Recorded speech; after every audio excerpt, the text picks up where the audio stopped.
नमस्कार, मैं Vivek Bindra, founder and CEO बड़ा बिजनेस.com। पहले तो आप सबका बहुत बहुत धन्यवाद। अरे इतना मन खुश है, पूरा स्टेडियम भर गया 5 अप्रैल फाउंडर्स डे को। ताल कटोरा स्टेडियम पे आप सबने भरपूर हमारा साथ दिया। आपने केस स्टडीज और गीता इन एक्शन के लिए जितना भी रिक्वेस्ट किए मैंने सबको पढ़ा और अब मैं पूरी एनर्जी के साथ वापस आ चुका हूं। एक के बाद एक केस स्टडीज दूंगा।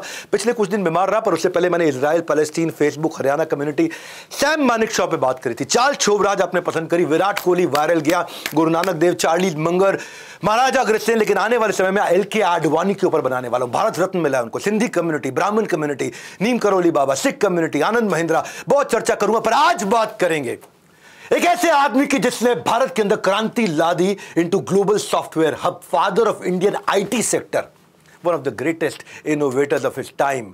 रिसेंटली न्यूज फॉर 70 आवर्स, जिसमें उन्होंने बोला कि हफ्ते के अंदर 70 घंटा काम करना चाहिए। खुद रिटायरमेंट तक 90 घंटा काम करते रहे। बात किसकी कर रहे हैं? एनआरएन श्री एनआर नारायण मूर्ति की। पद्म विभूषण 2008 में इनको मिला। 11 लोग थे परिवार में, 8 बच्चे, लोअर मिडिल क्लास परिवार में। और इन्फोसिस इन्होंने 1981 में फाउंड किया था। इंडिया की पहली रजिस्टर्ड कंपनी जो अमेरिकन स्टॉक एक्सचेंज पे पहुंची। इंडिया की पहली कंपनी जिसने अपने एम्प्लॉयज को एम्प्लॉय स्टॉक ऑप्शन यानी कि शेयर होल्डिंग देना शुरू किया। तीसरी सबसे बड़ी प्राइवेट एम्प्लॉयर है भारत में। 3.5 लाख एम्प्लॉयज 55 देशों के अंदर काम कर रहे हैं। Every single person from a sweeper to CEO, वो कहते हैं कि हर आदमी ने वैल्यू ऐड किया है नारायण मूर्ति की इस कंपनी इन्फोसिस के अंदर।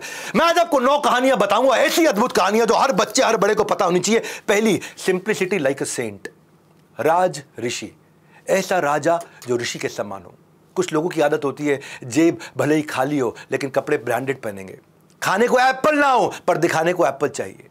उन्हें लगता है टेक ऑफ करना है तो शो ऑफ करना पड़ेगा। लेकिन साधारण होना सस्ता नहीं है। मूर्ति इसके सटीक एग्जाम्पल है। नारायण मूर्ति जो आज भी स्कॉडा लौरा चलाते हैं, एक बेडरूम उन्होंने अपने घर में पूरी केवल लाइब्रेरी बना दी है।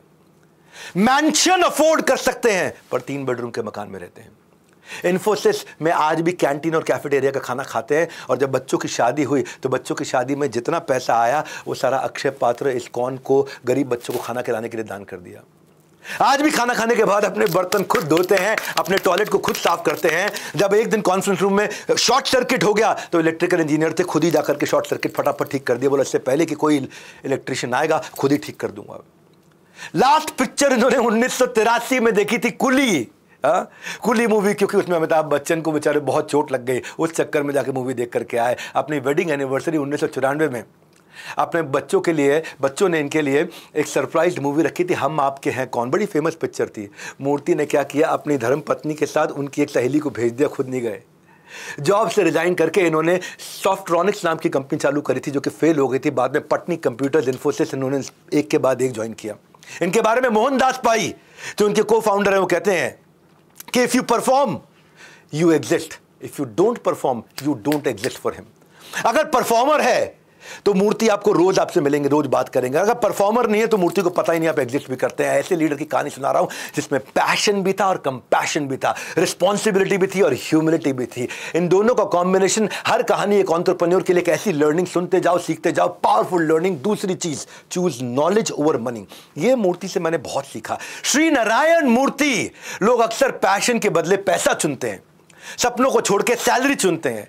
मूर्ति ने पैसे के ऊपर लर्निंग को चुना क्योंकि वो जानते थे कि एक्सीलेंस होगी तो अर्निंग झक मार के पीछे आएगी। 1969 में आईआईटी कानपुर से एमटेक बड़ी मुश्किल से करी। तनख्वाह देने का पैसा नहीं था ना, मिडिल क्लास परिवार से पिता ने मना कर दिया, खुद जुगाड़ करके गए। यंग ग्रेजुएट इलेक्ट्रिकल इंजीनियरिंग में ज्वाइन किया। बाद में आईटी समझ में आया तो आईटी में मूव कर गए। 2-3 महीने बाद खत्म हुई इनकी एमटेक तो उनको 3 नौकरियां मिली वहां पे। टेलको में मिली 1600 रुपये महीना, टिस्को में मिली 1700 रुपये महीना, एयर इंडिया में मिली 2000 रुपये महीना। लेकिन उन्होंने तीनों छोड़ दी। इन्होंने IIM अहमदाबाद में रिसर्च एसोसिएट ज्वाइन किया, 650 रुपये महीना। हाँ, क्यों जानते हैं? उस समय कंप्यूटराइजेशन का जमाना था और ये आईटी से बहुत ज्यादा एक्साइटेड थे। बोला 2000 रुपये महीना छोड़ के 650 रुपये महीने की नौकरी ज्वाइन कर लूंगा। क्यों? क्योंकि मैं इस समय कंप्यूटराइजेशन सीखना चाहता हूं। और ये बोले मैं पूरे के पूरे बैच में केवल मैं ही ऐसा था जो आधी से कम तनख्वाह पे जाकर के मॉडर्न ऑपरेटिंग सिस्टम सीखना चाहता था। और उन्होंने बाद में सॉफ्ट्रॉनिक्स नाम की कंपनी चालू करी जो 1.5 साल में फेल हो गई। सॉफ्ट्रॉनिक उनके लिए एक स्टेपिंग स्टोन बना। अब इसके बाद क्या हुआ, ये कंफ्यूज्ड कम्युनिस्ट थे पहले। कम्युनिस्ट मतलब क्या? हम सब बराबर है, हम सब बराबर है, मजदूर यूनियन जिंदाबाद। ये बाद में कंपैशनेट कैपिटलिस्ट बने। ये कब हुआ? जब ये कभी कभी तरक्की का रास्ता जो टॉर्चर से होकर गुजरता है। इनको यूरोप में बहुत टॉर्चर सहना पड़ा था। एक बार लोग धक्का खा करके ही धमाकेदार बनते हैं, इनके साथ भी कुछ ऐसा ही हुआ। 1974 में मूर्ति एक बार जो है लेफ्टिस्ट वैल्यूज के साथ में उन दिनों ये वेस्ट गए थे, यूरोप में गए थे। बल्गेरिया में इनका पर्स चोरी हो गया, बैग चोरी हो गया। अब बैग चोरी हो गया, पर्स चोरी हो गया, मूर्ति परेशान, क्या करे? रेलवे स्टेशन पर सोए रात भर। बड़ी मुश्किल से किसी से टिकट लेकर के इन्होंने एक फ्रेंच कपल के साथ ट्रेन के अंदर कॉन्वर्सेशन कर रहे थे। फ्रेंच कपल में वो जो लड़की के साथ कॉन्वर्सेशन कर रहे हैं, उसके बॉयफ्रेंड को लगा ये मेरी बीवी को या मेरी गर्लफ्रेंड को छेड़ने की कोशिश कर रहा है। उसने पुलिस बुला ली। पुलिस ने 3 दिन तक मूर्ति को 8 बाय 8 के कमरे के अंदर, उस समय 7 डिग्री टेम्परेचर में, लगभग बिना कपड़ों के रखा। ना खाना दिया, ना पीने को दिया। बहुत बुरा हालत कर दिया। वो बोला टॉयलेट भी करना है तो इसी कमरे में करना है। मूर्ति कहते हैं कि मेरी जिंदगी का सबसे बुरा समय, मैंने नर्क देखा था उस समय। और 3 दिन के बाद बल्गेरिया की सरकार ने उन्हें बोला कि हम तुम्हें इसलिए छोड़ रहे हैं क्योंकि तुम हमारी फ्रेंडली कंट्री इंडिया से आते हो। इंडिया उस समय कम्युनिज्म इंडिया में बहुत चल रहा था। तो मूर्ति ने सोचा कि अगर फ्रेंड के साथ एक कम्युनिस्ट कंट्री ऐसा बिहेव कर रही है तो सोचो एनिमी के साथ कैसा करेगी। उस दिन उन्होंने कम्युनिज्म छोड़ करके कैपिटलिज्म, बोलो एंटरप्रेन्योरशिप पे काम करूंगा मैं। और तब से वो एंटरप्रेन्योर बनने निकले, लेकिन बोला ऐसा एंटरप्रेन्योर बनूंगा जिसमें मैं सबका ध्यान रखूंगा, फेयरनेस रखूंगा। और ये फेयरनेस इन्होंने अपने परिवार में भी रखा। चौथी कहानी फटाफट सुनते जाइए। Balancing work life. पैसा और परिवार साइकिल के 2 पहियों की तरह है, सिर्फ एक को प्रायोरिटी दो को दूसरा पंचर हो जाता है। मूर्ति इस बैलेंस को अच्छे से, इसकी वैल्यू को समझते थे। बैलेंस के बिना सब बिगड़ जाता है, मूर्ति ये बात समझते थे। तो एक दिन ऐसा था कि इनको अपनी कंपनी इन्फोसिस के लिए लोन की जरूरत थी और बैंकर लोन देने के लिए टाइम नहीं दे रहा था। बैंकर बिल्कुल टाइम नहीं दे रहा था। मूर्ति बहुत दिन से उस बैंकर के पीछे पड़ा हुआ था और जिस दिन टाइम दिया उस दिन इनकी धर्मपत्नी और बेटी दोनों बीमार पड़ गए। दोनों को बहुत तेज बुखार हो गया। अब मूर्ति परेशान, बैंकर से मिलूं तो मैं पीछे बीवी बच्चों को कौन देखेगा, और बीवी बच्चों को देखूं तो बैंकर से जो लोन मिलना था, जिससे इन्फोसिस को खड़ा करना था, वो खड़ा नहीं कर पाऊंगा। मूर्ति ने क्या किया, अपनी धर्मपत्नी सुधा मूर्ति को दवाई खिलाई, उनको बोला तुम सो जाओ। बेटी को दवाई खिला के गोद में साथ में लेकर के बैंकर के पास चले गए। 2 घंटा बैंकर के सामने बेटी को लेकर के हिलाते रहे और दवाई खिलाते रहे और बातचीत करते रहे। बैंकर इतना इंप्रेस हुआ, न केवल बैंकर ने उनको लोन दिलाया बल्कि और भी इन्वेस्टर्स से मिलाया। 5वीं कहानी बहुत अद्भुत है जो मेरे दिल को छू गई। Sold bangles for salary. अभी इनकी इन्फोसिस चल रही थी, 15 नवंबर था 1982। इसको ध्यान से सुनना। दिवाली आने वाली थी 2 दिन के बाद, और ये 12 नवंबर को सबको तनख्वाह दिया करते थे। हर बार, मतलब 12 नवंबर, 12 दिसंबर, 12 जनवरी, 12 फरवरी, 12 तारीख को तनख्वाह दिया करते थे। वेंडर की पेमेंट 12 तारीख की रात को आई। अब 13 तारीख को धनतेरस। अब उस समय बैंक में ऐसा तो है नहीं कि ऑनलाइन ट्रांसफर हुआ करता था। 1982 की बात बता रहा हूं, उस साल मेरा जन्म हुआ था 1982 में। उस टाइम पे ट्रांसफर इतनी तेज होते नहीं थे। 13 तारीख धनतेरस के दिन पूरी दुनिया जब सोना खरीदती है, ये अपने पत्नी के सोने को, गहने को जाकर के गिरवी रखा और 13 तारीख को जाकर के पैसा लेकर के आए और हर एक को चिट्ठी लिखी कि 12 की जगह 13 को आपको तनख्वाह दे रहा हूं, उसके लिए मुझे माफ करिएगा। अपने गहने गिरवी रख करके इन्होंने सबको तनख्वाहें दी 13 तारीख को। 13 तारीख की सुबह सुबह दिवाली से पहले सबको तनख्वाह मिल गई और साथ में उन्होंने चिट्ठी लिखी। उस समय इनके पास केवल 21 एम्प्लॉयज़ थे। इन्फोसिस शुरुआत की बात कर रहा हूँ मैं, 21 एम्प्लॉयज़ थे और वो 21 एम्प्लॉयज़ इनको आज तक कभी छोड़ के नहीं गए। वो 21 एम्प्लॉयज़ आज तक इनके साथ में है। या तो वो रिटायर हो गए या उनका देहांत हो गया, पर वो इन्फोसिस कभी छोड़ के नहीं गए। जब उनको पता चला कि मूर्ति, बहुत कम लोग होते हैं जो खुद का त्याग करते हैं ताकि दूसरों की तरक्की ना रुके। Because your behaviour reveals your character. आपका बिहेवियर ही डिसाइड करता है कि लोग आपको ट्रीट करेंगे या टॉलरेट करेंगे। ये जो मैं आपको कहानी सुनाता हूं ना, a company is its strongest when it stand shoulder to shoulder with it employees. Starbucks के सीईओ बोलते हैं जब कंधे से कंधा मिला करके अपने एम्प्लॉइज के साथ में एक एंटरप्रेन्योर चलता है तब कंपनी मजबूत होती है। सही लीडर की पहचान क्या है? उसमें 3 चीजें होनी चाहिए। एक होता है क्लैरिटी, दूसरी होती है एनर्जी और तीसरा होता है एग्जीक्यूशन। आपको पता होना चाहिए क्या करना है, बहुत एनर्जी होनी चाहिए वो करने के लिए और पूरी टीम के साथ करवाने की क्षमता होनी चाहिए। नारायण मूर्ति में तीनों चीजें थी। चैलेंज को एस्केप नहीं, फेस किया, क्राइसिस में हमेशा कम बैक किया, ये था नारायण मूर्ति। जब मैं लीडरशिप फनल करता हूं ना, मैं इन सारे एग्जीक्यूशन फ्रेमवर्क्स को सिखाता हूं। लीडरशिप फनल मेरा आज तक का सबसे पावरफुल, सबसे पॉपुलर, सबसे सॉलिड प्रोग्राम है। ऐसा प्रोग्राम है जिसकी लोग कसमें खाते हैं। लीडरशिप फनल इस बार भी कर रहा हूं मैं। 19, 20, 21 तारीख को अप्रैल में क्या सोचा था लोगों ने है कि बहुत सारे क्राइसिस आ गए इसकी लाइफ में, खत्म होगा डॉक्टर विवेक बिंद्रा। अरे every setback gives you an opportunity to get you up greater bounce back. When you get a setback, do not set back, only step back to bounce back. 5 April founders day पे पूरा Talkatora stadium भरा था।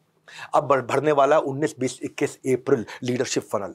9810544443 ये number है आपका, जहां executional framework, 3 दिन का physical session, leadership funnel programme, दुनिया का सबसे पावरफुल एंटरप्रेन्योरशिप प्रोग्राम। मुंह से बोल के जाओगे आप, ये खुद कह के जाओगे कि इतना सीखा जिंदगी में जितना 30 साल मैंने सीखा उतना 3 दिन में आप सीखेंगे।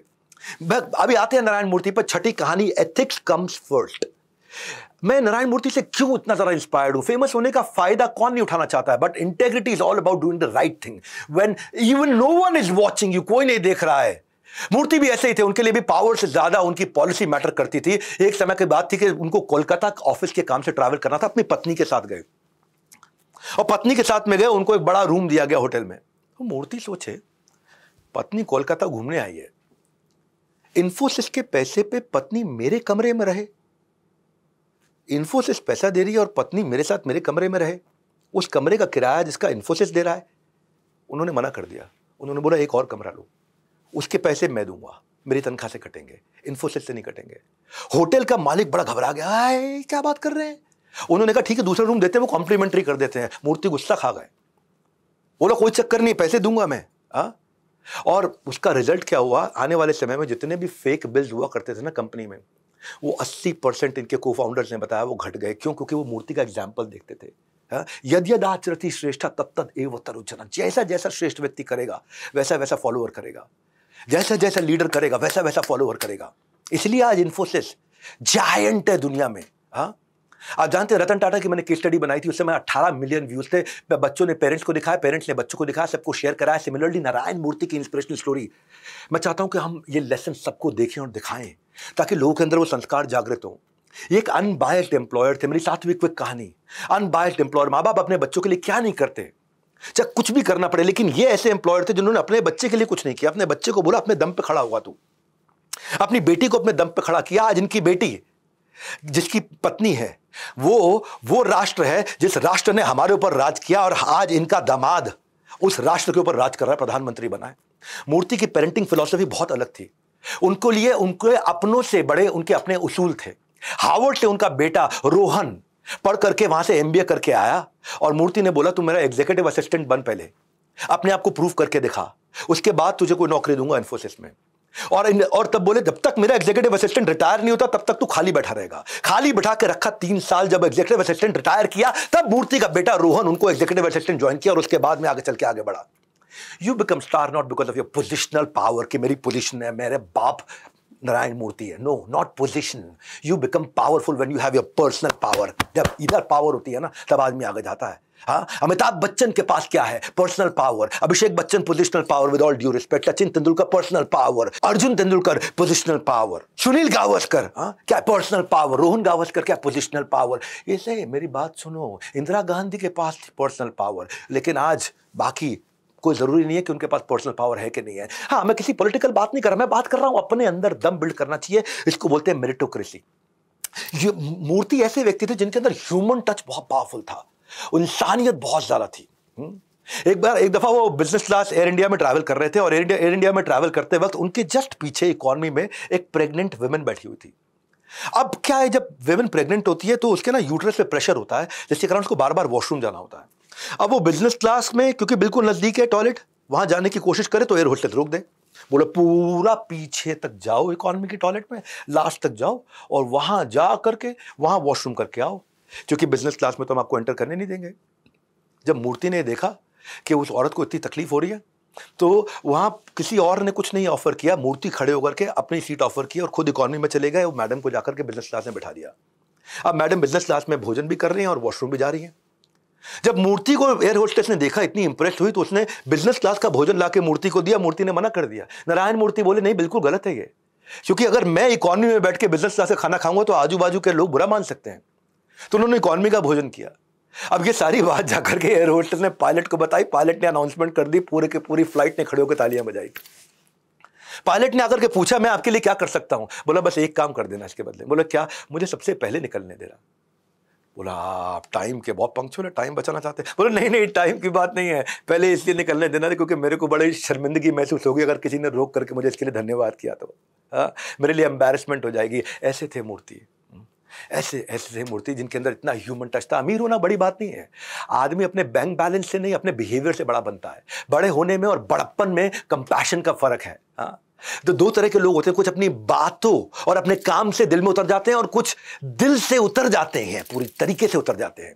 मूर्ति जैसे लीडर्स ने जनरेशंस को और आने वाली कई जनरेशंस को इंस्पायर किया है। आज मूर्ति की ही टीम से निकले हुए कई लीडर हैं जिन्होंने भारत को बदला है। ऐसे लीडर्स जो, और वही सारी लीडरशिप के वो सारे फ्रेमवर्क्स में लाइफ लेसन्स जो कि एमबीए से कम नहीं है, मैं एग्जीक्यूशनेबल फ्रेमवर्क्स को सिखाने की हमेशा कोशिश करता रहा हूं।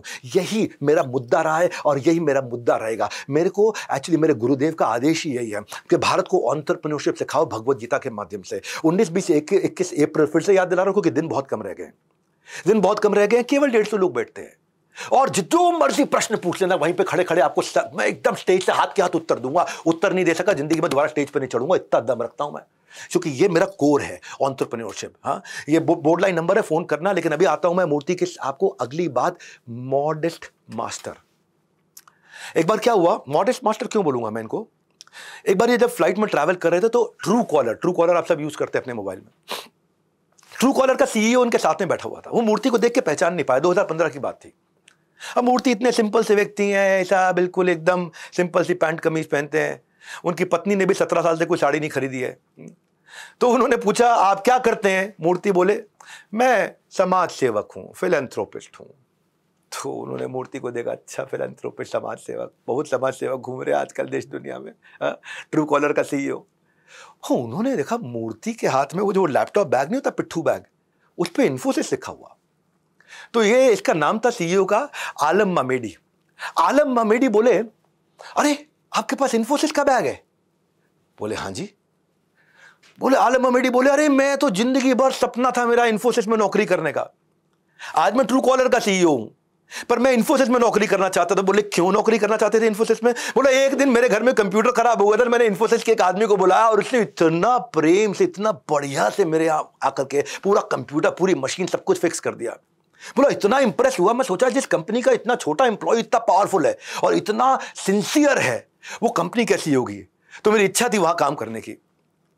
तो आपके पास ये इन्फोसिस का पिट्ठू बैग है, आप पिट्ठू बैग लेके इन्फोसिस का घूम रहे हो, पिट्ठू बैग समझते ना, पीछे बैकपैक है, तो आप क्या करते हो? तो उन्होंने बताया मैं इन्फोसिस का फाउंडर हूं। इतना घबरा गया आलम मामेडी। बोला और क्या बोले उन्होंने, अखबारों में आर्टिकल आ गए, never met someone like him, ऐसा इंसान मैंने कभी देखा ही नहीं है। मैंने ना एक कैंपेन रन किया था भाई लोगों, जहां मैंने आप सबसे अपील की थी एक बार रतन टाटा जी को भारत रत्न से सम्मानित किया जाना चाहिए।